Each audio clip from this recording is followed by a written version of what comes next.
So I'm reading about this biochemist, right? And she realizes that, throughout the winter she gets colds, sore throats, but she goes on a ski trip every year. And 2 weeks before that ski trip, she never gets sick.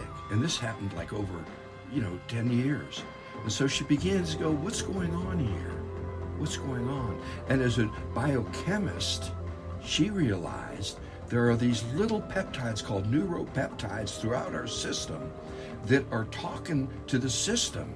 And they're basically emotion carriers. You see, there's this deep language where we're talking to ourselves. It's called emotions, feelings. And to me, it always starts with those two colors. It's the little baby. You can see the two colors of their crayon set. It's usually either super happy and everything's fine, or you better get something to me quick. Over and over, these concepts of emotions as color has always been helpful to me. Because after the two color set, we eventually get what are you remember that first set of crayons that had 8 in it of the primary colors? And their happiness and fear and anger and sadness and surprise and disgust and a couple more. And then hopefully over time, you get colors that are finely nuanced of those other colors, and you start seeing them, the positive emotions of joy, love, forgiveness, and hope. And of course, there's the darker side of depression and being down, and a whole series of modulated, of the baby that can't get what they want.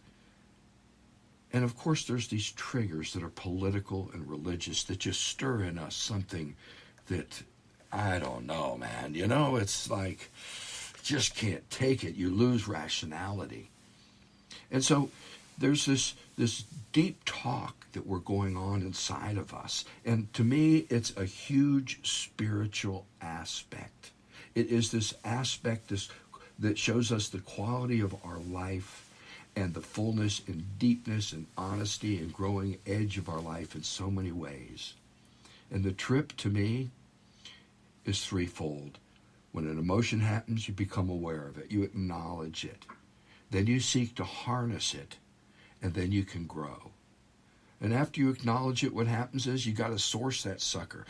Are you feeling, in regards to something immediate, is the fear because there's a snake in front of you? Or have you created some story in your head? Or is it a family of origin?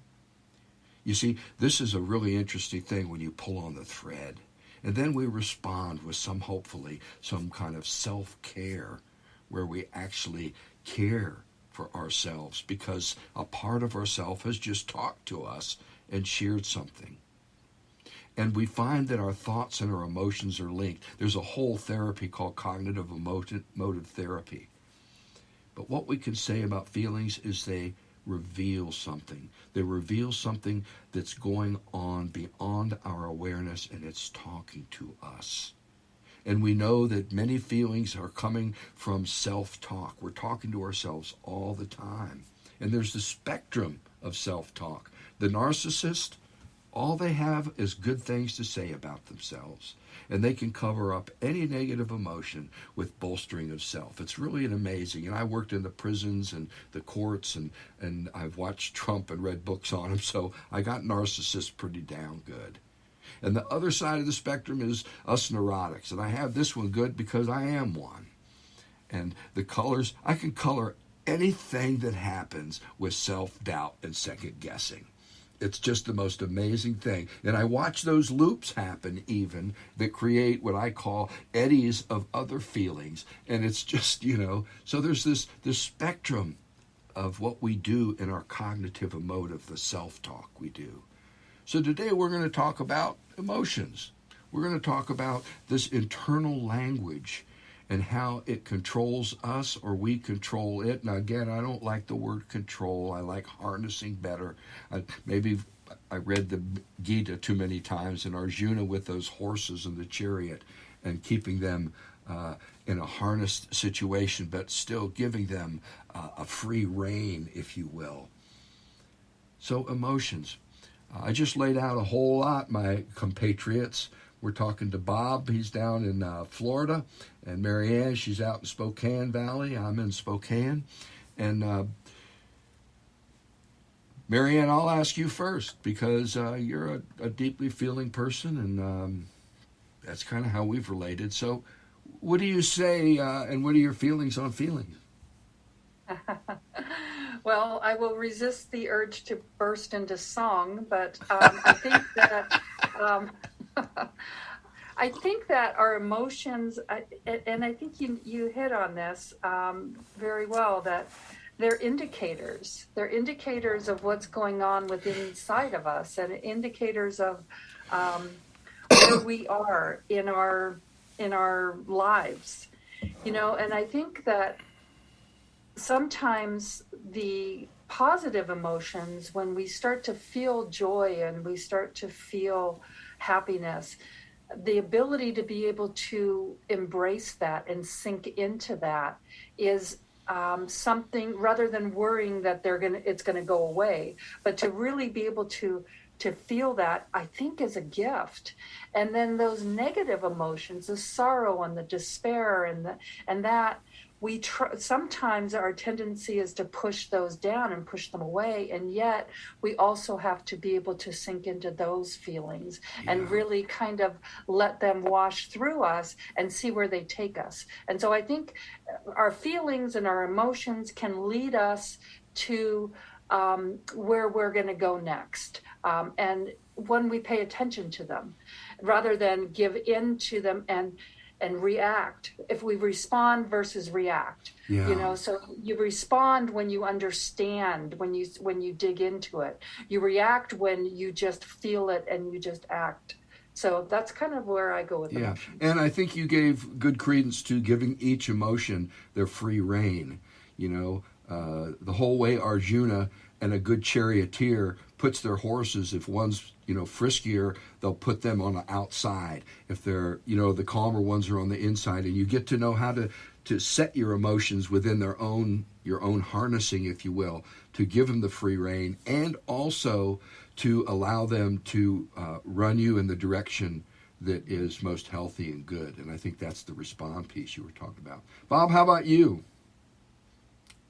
Well, it's difficult for me to separate the idea of emotions from all the other things that are going on in the human system, because they're all interlinked. The emotions lead us to having certain types of thoughts and certain reactions to certain ideas and so forth.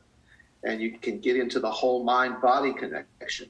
If you believe a pill is going to help you, then a sugar pill will cure you of any disease. And it's very, very complicated, like everything that humans deal with.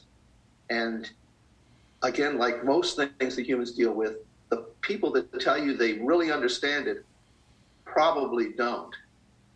And the people that tell you, well, it's very complicated and I'm trying to get a handle on it, you can kind of at least believe that they're trying to search for some truth in it all.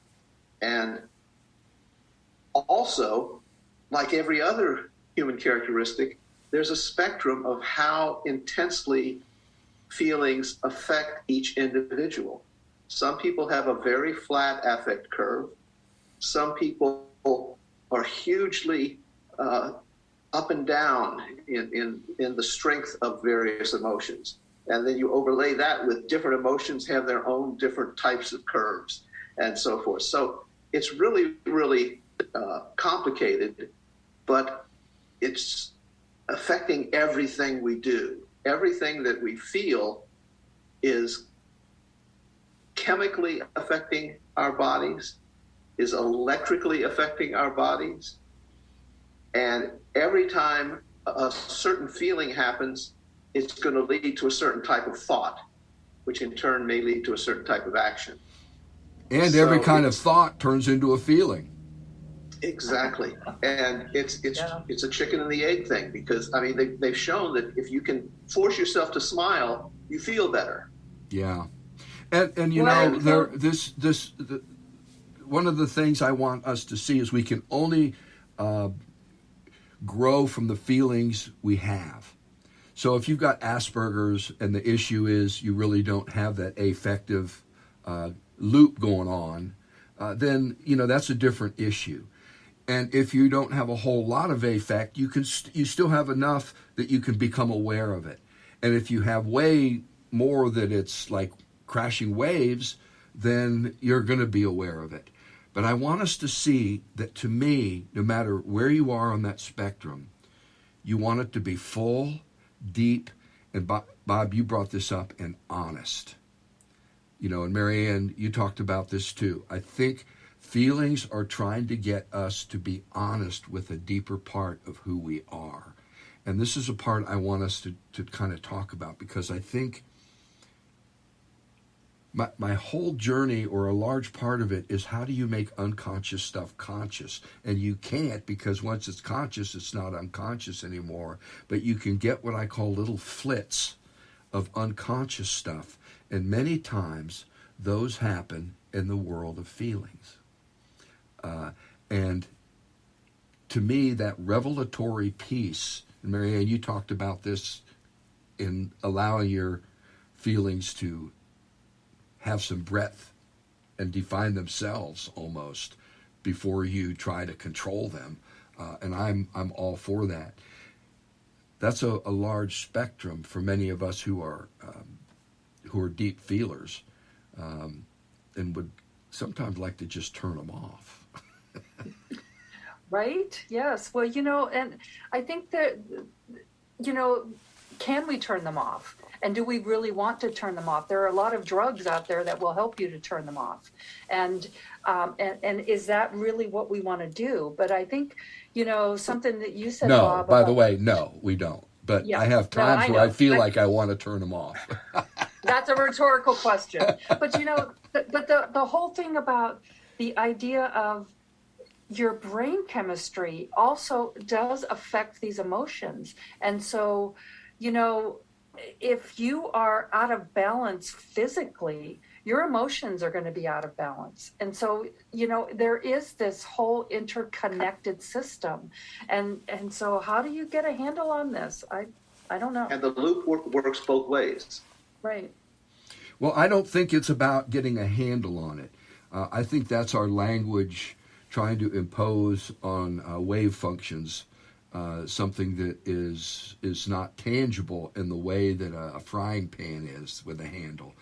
This really is a surfing issue, a sailing issue, a moving with the wind and waves issue, and how we develop our internal mechanisms that allow us to tact and move as in the different winds.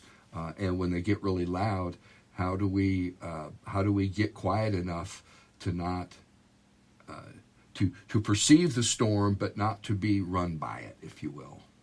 Well, and to go further with that surfing metaphor, in order to surf, you have to have balance. And when you're off balance, you crash. And so I think that, but I don't know, that's just... Yeah, I'm just happy that you were the first one this week that used the word balance. I'm channeling you, Bob. Thank you.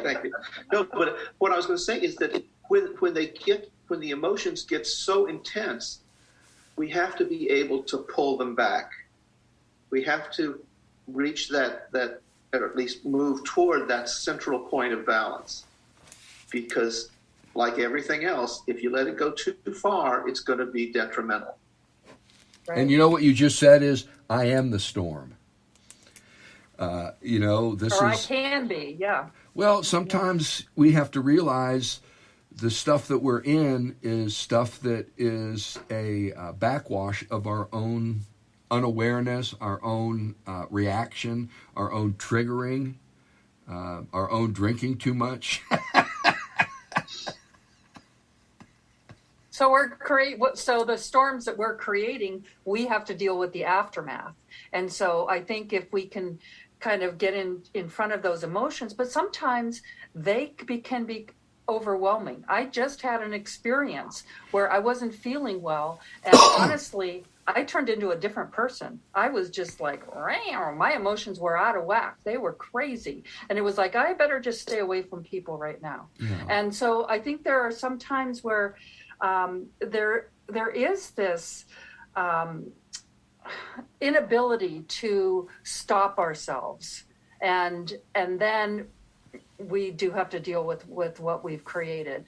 But if we can get in front of those, and I think the more we get into, and I know I talk about this a lot, and not everybody is going to meditate, but I think if we can have some kind of a way for ourselves, even if it's to go for a walk in nature, or some way in order to bring ourselves back to a center where we can start to interrupt those before the storm hits, right? Yeah, Yeah. And try to become aware of the different types of emotions that we're experiencing. Then we can try and encourage those positive emotions and pull back on the negative emotions. But if we're not aware of what's going on, then we're really at their mercy. Well, and the second piece, after we acknowledge it, is how do you source it? How do you really look at what the source of this emotion is? And why does it affect me in such a grand way when it doesn't seem intellectually to be that big of an issue? And you tug on those threads, and this is where your life story comes to bear. This is where your own myth, if you listen carefully, how you contexted your own life and the thread of your life. I was a screw up. I think of all the stuff I did, and I was just exuberant and enthusiastic and screwed things up every step of the way. And as I see some of my own emotions, I kind of go and I pull on them. I just go, well, that wasn't really my responsibility. I was just a kid, And that's redemptive and that's healing. And I think this is the part that Marianne you're talking about is you listen to your feelings so that they can offer even if it's a negative feeling, it can still offer a positive response. It can help you to grow. And I keep coming back to growing because for those of you who know this podcast, if it ain't about growing, it ain't about anything in my mind. Well, I think emotions are information, and I have a little bit of a problem with positive and negative emotions and classifying them in that way, because I think every emotion is information, and it may be uncomfortable, especially when it comes to grief, a lot of times people don't want, you think of that as a negative, and yet it has redemptive value. And the same thing with anger. Sometimes there is righteous anger, and you need to be able to express that kind of an emotion. So I think where they become positive and negative is when we don't keep them in, we don't realize what's happening, and we let them react instead of us acting. And grief, get back to that. Things like grief can embitter us, and that's where they become negative. Right. Hate, to me, as you were talking, I'm going, well, what's an emotion I can just say is negative, and it is. Because I don't see grief and anger as negative. I see them as having lots of potential in terms of moving us. But Right. hate, indifference, those to me are I can't squeak any light out of them other than realizing it's part of you and getting over it. Well, you can hate injustice, but indifference, I think you're right. When it comes to indifference, that is. Well, again, we're getting caught up in the words and the definitions. Yeah, trying we to apply, and none of them really apply because they all fall short. But again, you come back to let's talk about righteous anger.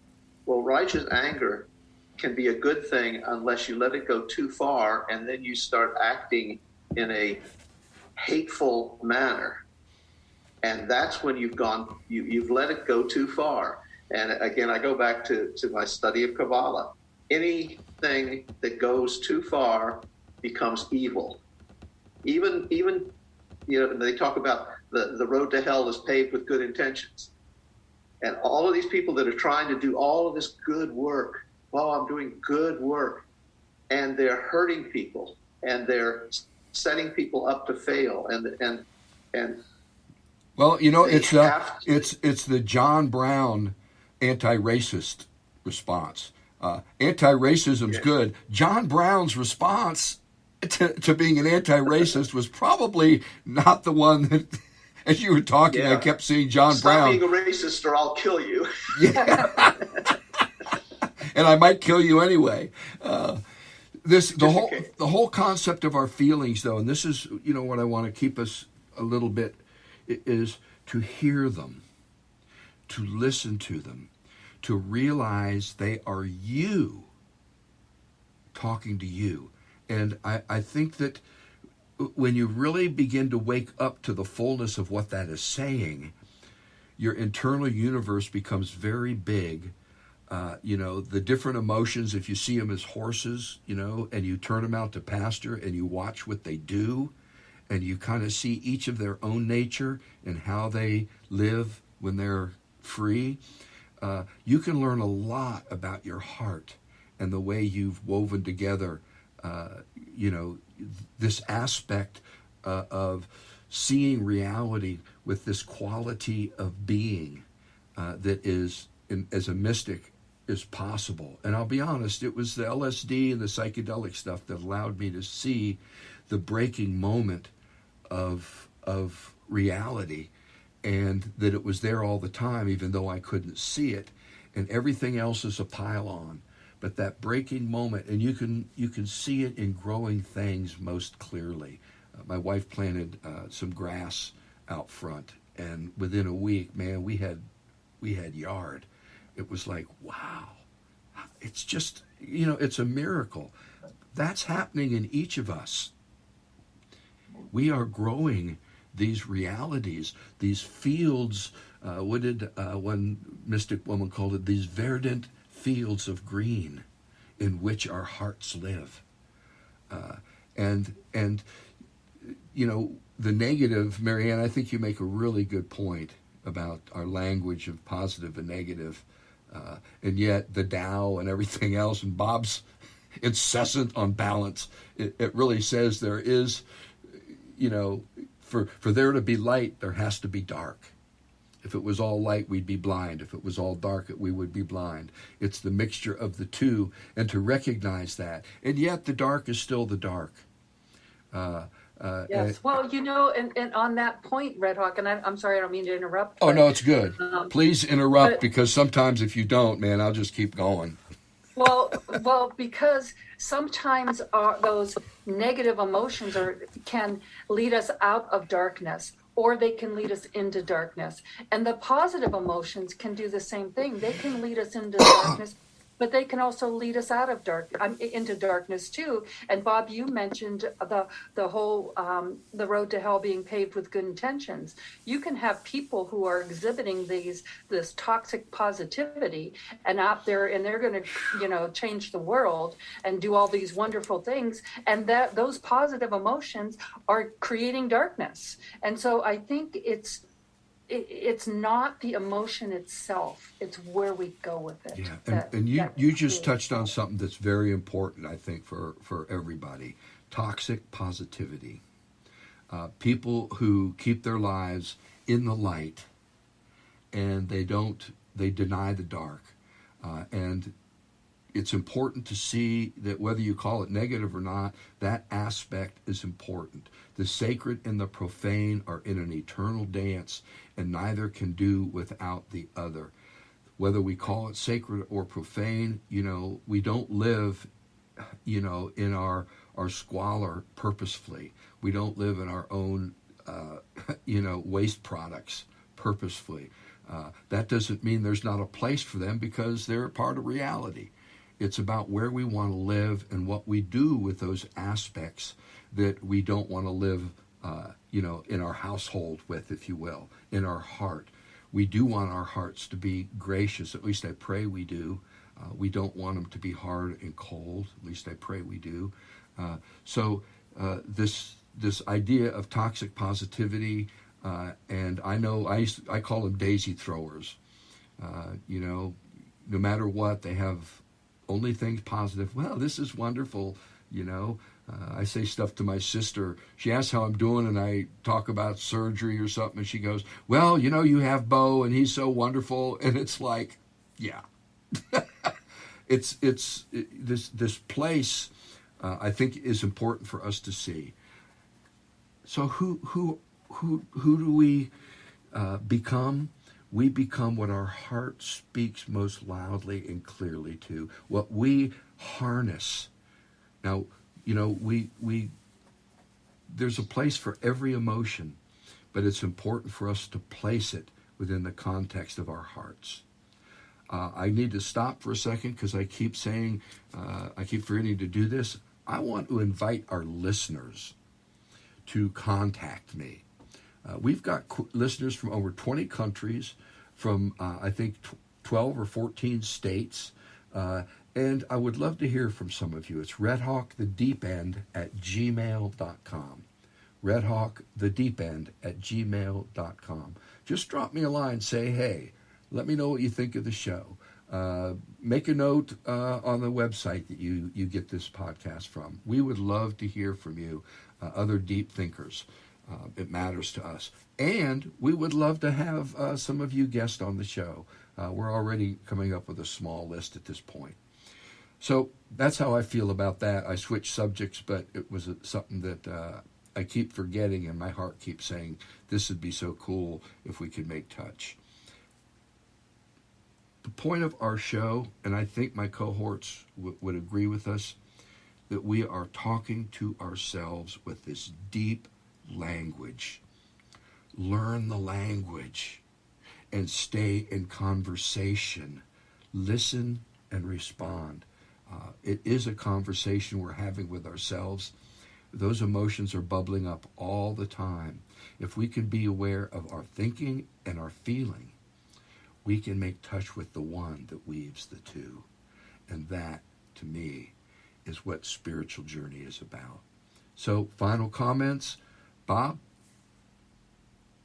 Well, I just echo what you just said. I think that the biggest mistake that a human being can make is to live an unexamined life.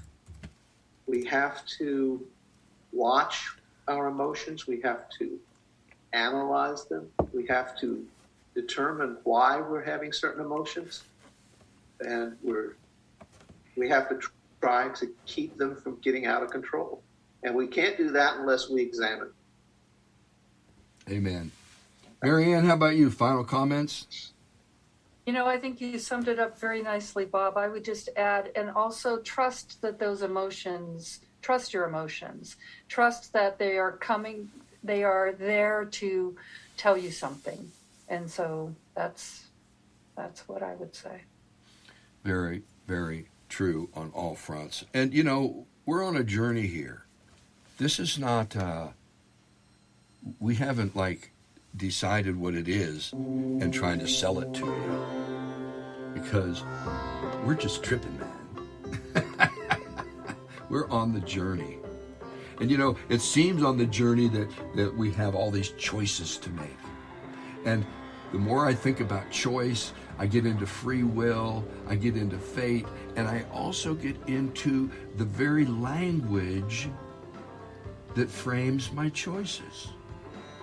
So, is the language framing my choices in such a way that I'm not free?